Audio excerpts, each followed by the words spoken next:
hal yang bisa kamu lakukan ketika stay at home adalah berolahraga. Baik itu menggunakan gerakan-gerakan tertentu, Zumba, yang dipandu dengan YouTube atau kaset, dan bisa juga menggunakan treadmill.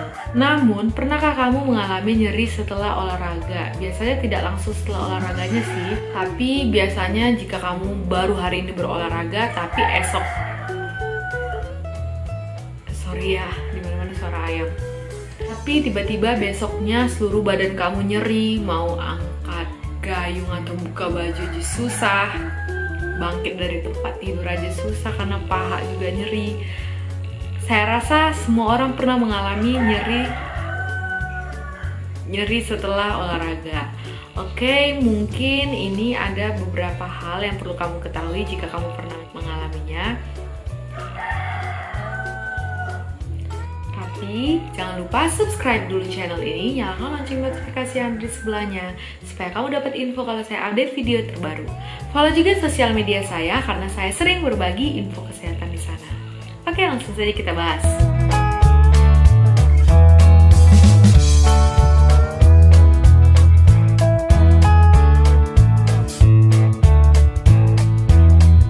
Ada kan soalnya temen saya, dia baru olahraga hari ini.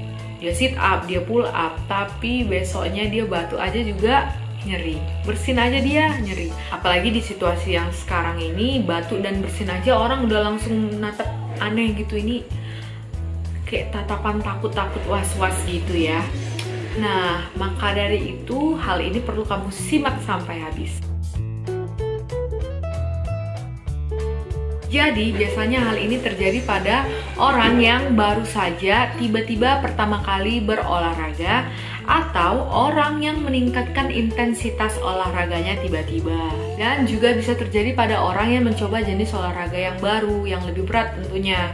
Nyeri dan kaku otot ini disebut juga DOS, Delayed Onset Soreness. Ini terjadi 24 hingga 48 jam kemudian biasanya. Bukan setelah olahraga itu, karena kalau langsung setelah olahraga itu biasanya kram otot ya. Biasanya kram otot ini karena ototnya kurang teregang, kurang melakukan stretching. Jadi hal ini biasanya hanya berlangsung sementara, nanti akan pulih dengan sendirinya. Namun DOS ini biasanya lebih berat. Penyebab DOS ini adalah akibat penumpukan asam laktat di otot, peradangan otot, dan bisa juga karena adanya kerusakan jaringan ikat tersebut. Ada beberapa hal yang perlu kita simak, tips agar DOS ini cepat mereda. Yang pertama, gunakan foam roller seperti ini. Ini bisa kamu gunakan selama 30 detik. Dia kerjanya melonggarkan fascia, mengurangi intensitas nyeri karena ototnya udah lebih teregang. Yang berikutnya bisa kamu lakukan adalah kompres. Kompres apa? Kamu mungkin pasti bingung kan? Jadi kompres dingin ketika kamu merasakan nyerinya. Kamu boleh melakukan kompres dingin ketika kamu sudah merasakan nyeri di otot kamu. Bisa pakai kain yang dicelup air dingin atau pakai shower 10 menit. Setelah itu baru kamu gunakan, ya bukan air panas ya, tapi air hangat. Air hangat ini untuk meningkatkan sirkulasi darah ke sana, supaya aliran darah ke sana jadi lebih banyak dan meminimalkan rasa nyeri dan meminimalkan peradangan yang terjadi di sana. Lalu selanjutnya diet cukup makro dan mikronutrien ya, intinya gizi seimbang. Terutama pada orang yang rajin berolahraga itu protein ya. Harus cukup untuk tiap-tiap orang. Sebenarnya tiap-tiap orang berbeda ya. Maintenance-nya, gampangannya ialah berat badan kamu kalikan 1 gram. Misalnya berat badan seseorang 50 kg, maka kebutuhan proteinnya per hari itu 50 gram. Namun jika orang tersebut ingin meningkatkan berat badan, biasanya pengalinya nggak 1 gram, bisa 1,2 sampai 1,5.